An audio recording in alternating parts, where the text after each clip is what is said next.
Hello everyone and welcome to the Smashi Business Show. Today is Tuesday, June 3rd, 2025. I'm Abdul Majid Awan. And I'm Warid Ahmed, and we've got a great show for you today. So firstly, we're going to be discussing how His Highness Sheikh Hamdan, Crown Prince of Dubai, has visited the world's largest diamond exchange at DMCC.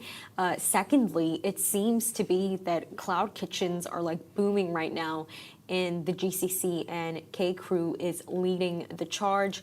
Thirdly, this UAE-based flower company created a Labubu Bouquet worth $8,000, and we're going to speak more about the financials behind Pop Mart. And finally, this Dubai real estate CEO has actually pushed back on Fitch's 15% property drop forecast and said that it's simply inaccurate. And the very first story of the day is about the Dubai Multi-Commodity Center, or DMCC. It has officially hit a major milestone: over 1 billion carats of diamonds traded. On June 2nd, His Highness Sheikh Hamdan bin Mohammed bin Rashid Al Maktoum, Crown Prince of Dubai, toured the Dubai Diamond Exchange inside Al Mas Tower, the world's largest diamond tender facility, guided by DMCC's Executive Chairman and CEO, Ahmed bin Sulaim. Now, this visit, it really does highlight how the UAE it's growing its dominance, and it's growing its global role, especially in diamond trading. So DMCC, headquartered in the Jumeirah Lake Towers district, is now home to more than 24,000 companies, with around 117 new businesses joining every single month. And I think what's even crazier is that their diamond trade reached a value of $38 billion in 2023, with the UAE maintaining its spot as the world's leading hub for rough diamond trade since 2021. And inside the Dubai Diamond Exchange, traders have access to 41 high-tech viewing stations, advanced security, and the DDE Vault. In 2024, the largest polished diamond auction in Dubai's history was hosted at the exchange, showcasing over 50,000 carats. And lab-grown diamonds are gaining traction too, with trade volumes hitting $1.6 billion last year in 2024. But I think what's really special about DMCC is that their momentum, it's not just limited to diamonds. You know, over the last 5 years, precious stones trading has surged by 177%. Precious metals rose by 74%.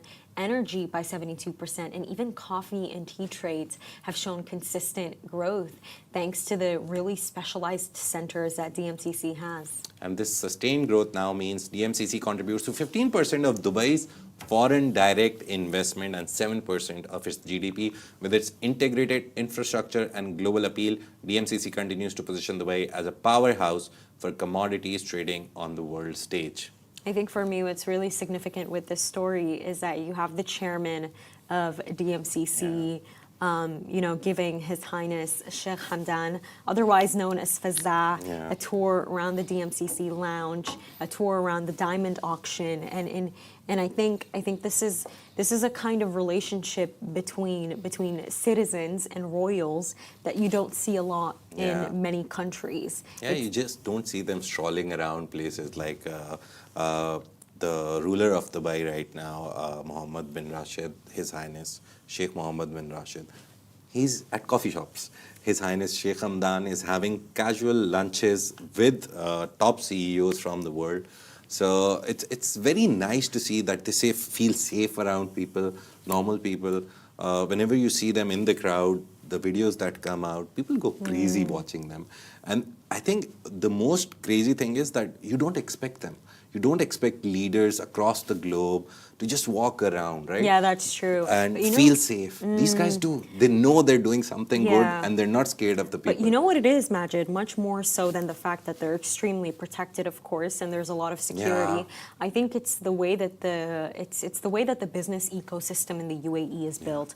I remember I was listening to Amal Al-Marri, the Emirati co-founder of Salt, speaking, and she was basically telling the story of how, for her and her other Saudi co-founder Dima, that when they created Salt, her aim was to make the locals in the country, the Emiratis, for them to feel like tourists and for the tourists to feel like locals. Yes. And in that moment, from knowing so many Emiratis and growing up with them, that point resonated with me because in this Arabic culture, in this Emirati culture, in the Gulf culture, in fact, they are very private people. Yeah.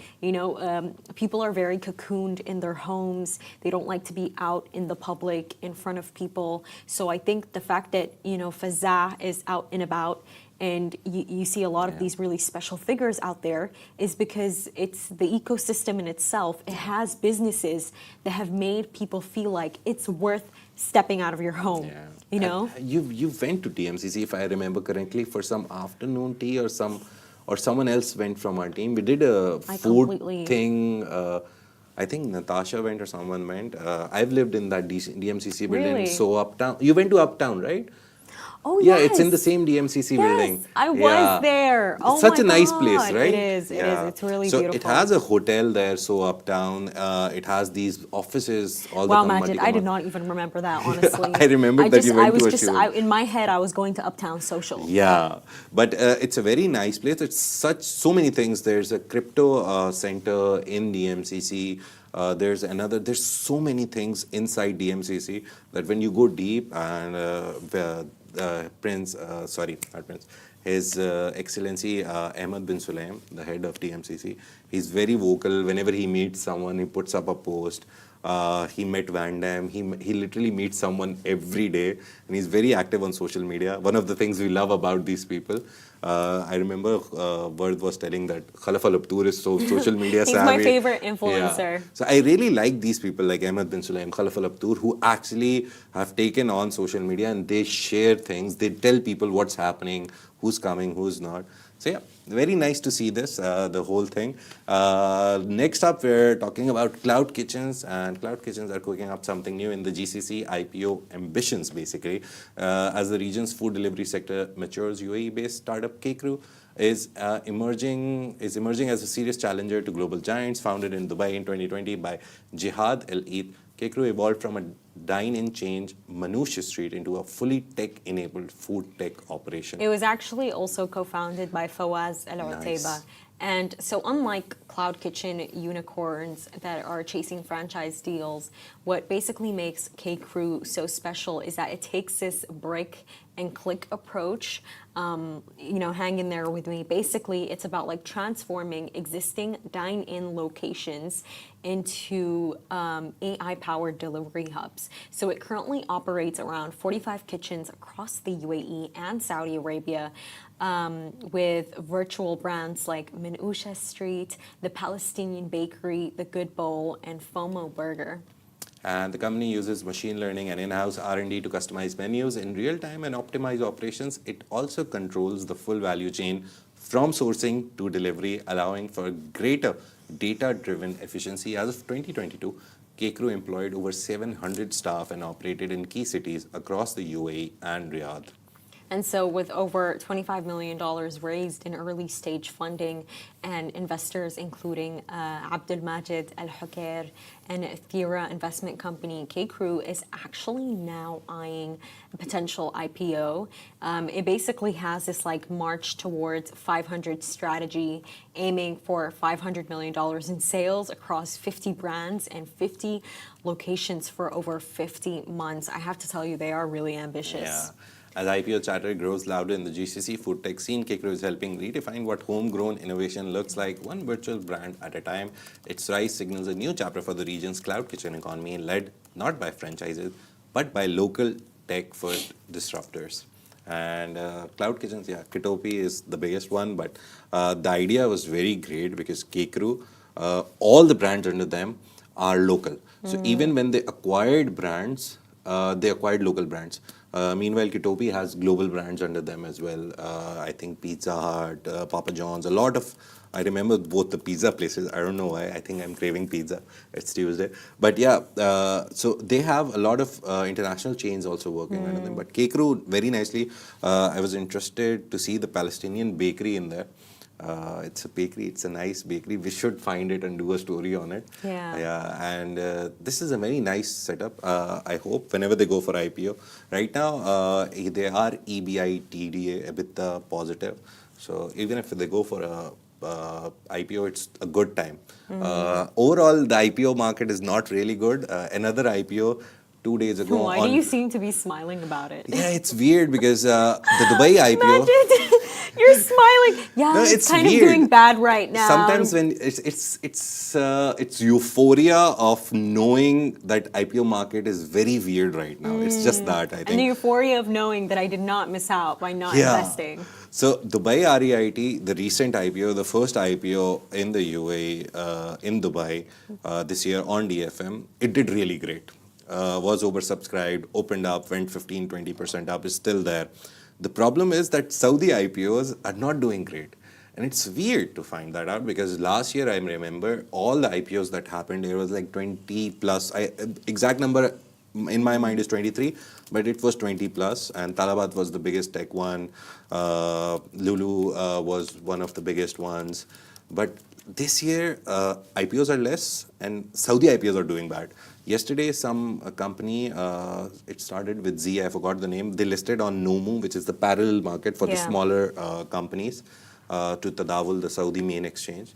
And it fell flat on its face. Some days ago, we talked about United Cartons.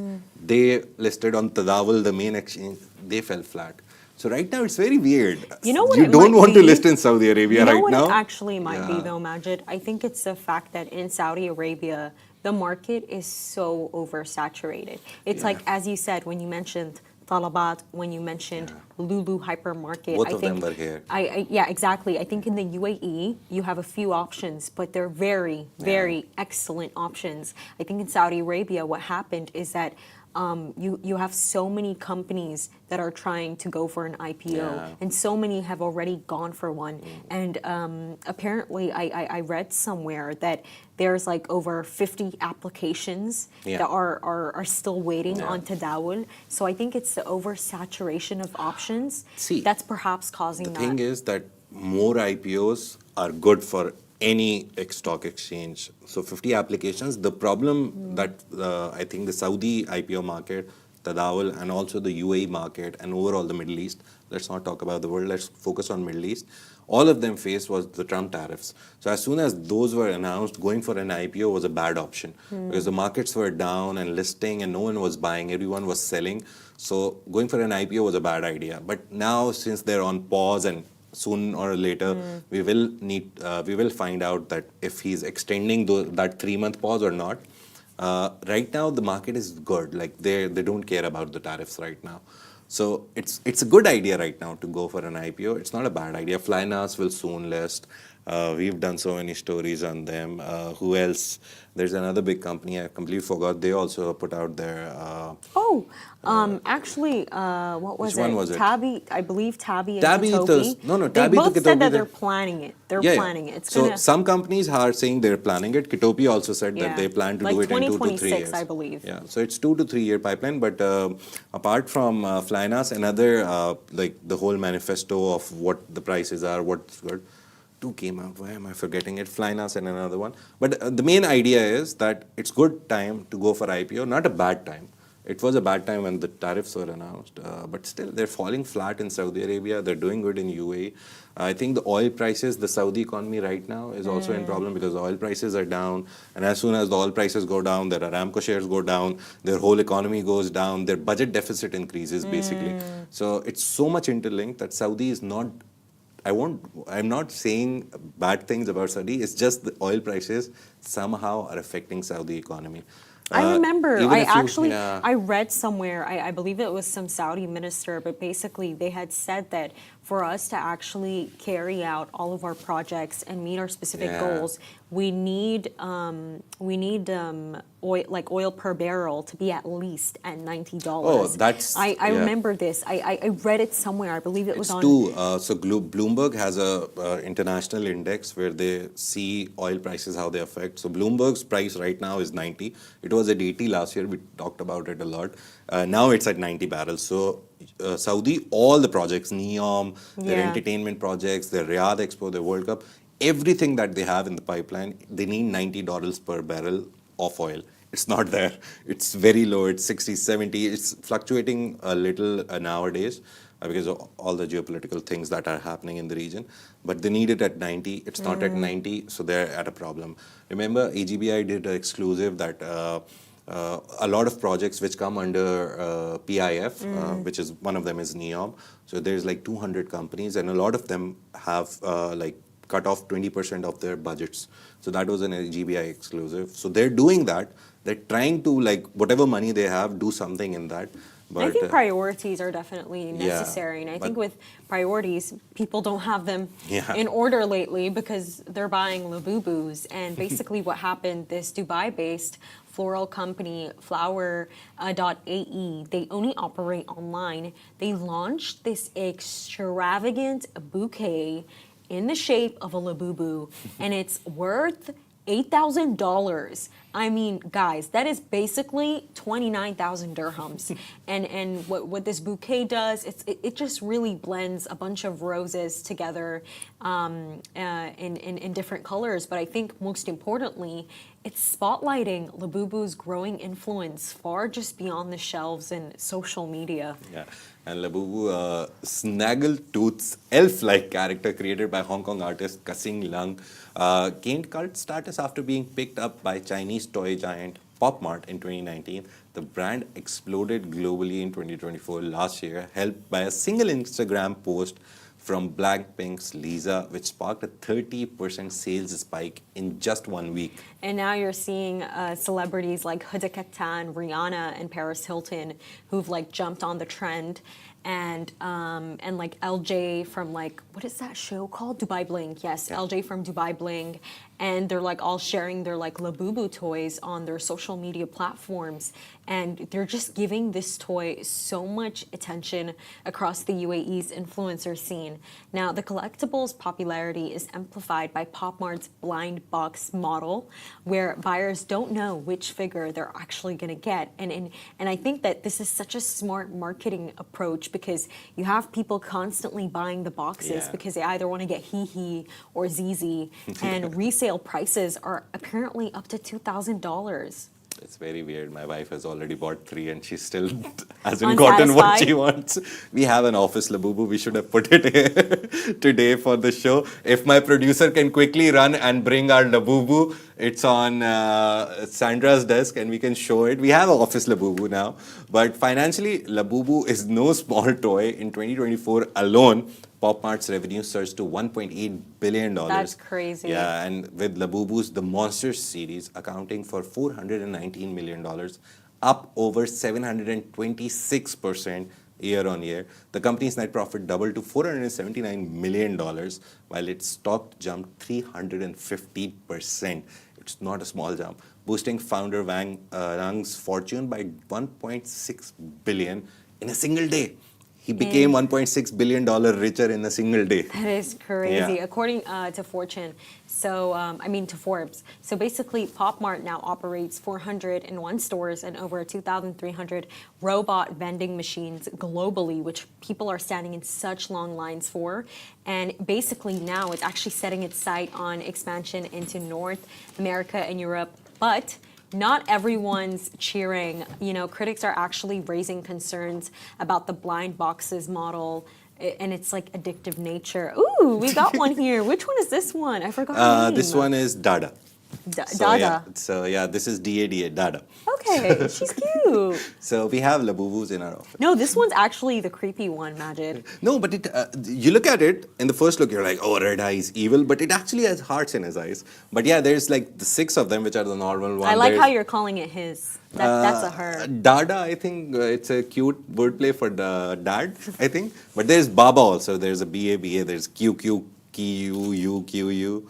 And there's he, ZZ, which word said, and there's another one, and then there's a secret one. So sometimes out of the box, a secret one comes out. And you know what they're basically saying with Pop Mart? That you should buy into their shares right now. People Yeah. are actually going crazy over this. If you guys see the lines, we even had a giveaway. Love in Dubai did a oh wow. Love in Dubai basically producers did. love it. Love in Dubai did a giveaway for Labubus, and Oh, this yeah. woman literally won it and drove all the way from Sharjah in the time frame of 1 hour to come pick up her Labubu, even though she has like 8 hung on her bag. Nice. And then when she came to pick it up, she basically even informed, I believe it was Casey, of how she like was standing in long lines over the weekend, over the Little Things, the Little Things stores to actually get it. Look, to be honest with you, everyone wanting it did kind of make me want one. I want to own one and be like, you know what? Like at some point in a decade, be like, I owned a Labubu. But I would never stand in the heat of Dubai or like anywhere to get something. Now, there's a secret trick. You heard it first here with me and my wife. Actually, my wife told me this.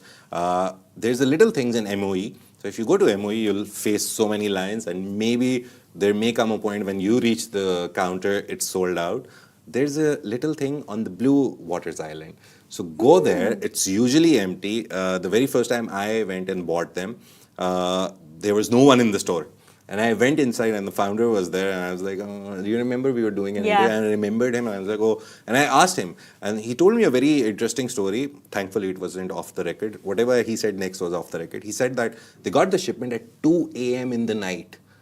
2 a.m. in the night, they got the shipment, it landed, they brought all that stuff, put it in the stores. How much did you buy it for, Magic? It's 79 at Little Things, but resale... 79 dirhams? But noon, you can get it for 200.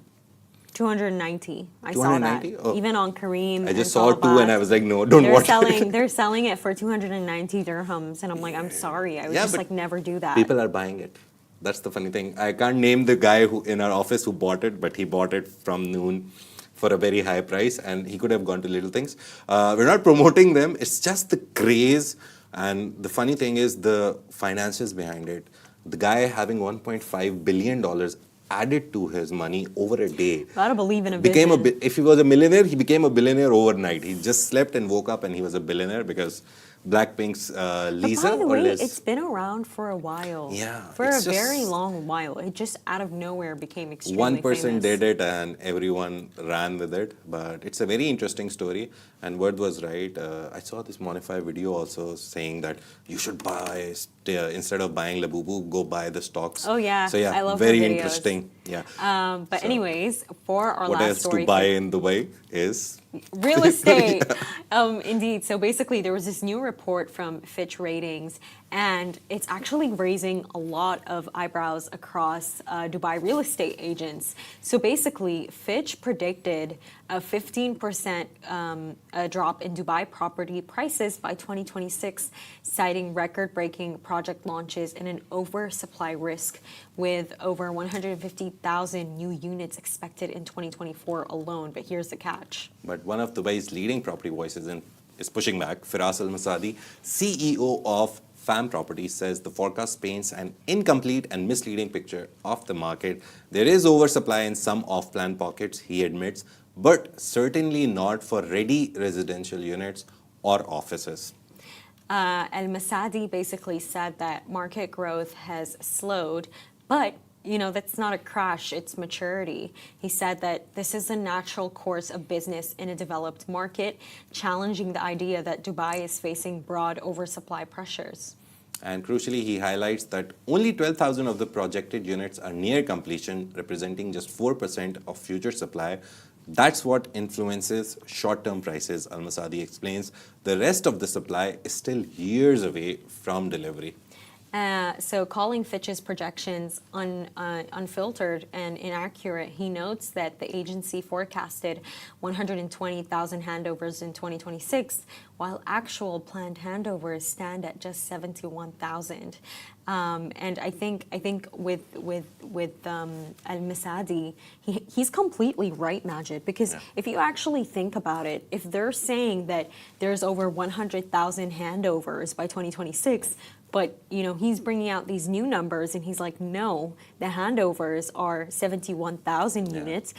What this basically tells me is that their data is it's precise, but it's not accurate. It's not accurate. They basically took all of the units, all of the homes together, whether it has a late handover date, an early handover date, and they just added it together, and that's how they came up with their number. So if you look at it mathematically, very simple demand-supply graph. Everyone knows about it. Even non-economists know what demand and supply is. You need something, the prices will go up. You don't need something, the prices will go down. What the Fitch report in very short explanation is, they say there's so many handovers that are going to happen within this year that people will have homes. So the demand will go down. And that is why the market will correct or come down 15%. But then Masadi comes in and he very clearly says that whatever handovers they've quoted, 120,000, it's not in this year, it's over the next 2, 3, 4 years. So mathematically, Al-Masadi is right, Firas is right. Yes. Mathematically, Fitch is not wrong, but they took a longer view of the data. But then their report was wrong in saying that 15% correction will come within this Yeah, year. their data is precise, but it's Yeah. not accurate. Yeah. Like the numbers, they came up with it well, Yeah. but it's just the accuracy. Like they're Yeah. just so off point. But just So to I would say speak- both of them are correct. But one, in the long term, that whenever all those handovers happen, people will get homes. As soon as delivery is done, demand is met, the prices will come down. Not dramatically, it won't be like 100% decrease, but obviously there will be a little bit of correction. But since demand is still here in this year and the coming next year, I remember Dubai, Love in Dubai also did the story. We also did that. There's like 1,000 people coming every day Yes. to the UAE. In the Q1, 1,000 people move here every single day. Every single day. So all these people need homes, need apartments, need whatever place they can get to sleep at least, They or like do. have a home, have a roof over their head. Yeah. So all these people will need. So there is always going to be demand because UAE is growing so rapidly, population-wise, It is. infrastructure-wise, everything-wise. But you know, Majid, like what's so interesting, I think, with this guy that's saying all of this, you know, if you don't know him, he's pretty famous in the real estate world, in the Gulf, Firas El Masadi. And he's basically the founder of this like top leading UAE real estate company, Fam Properties. They have like 2 billion dirhams in assets.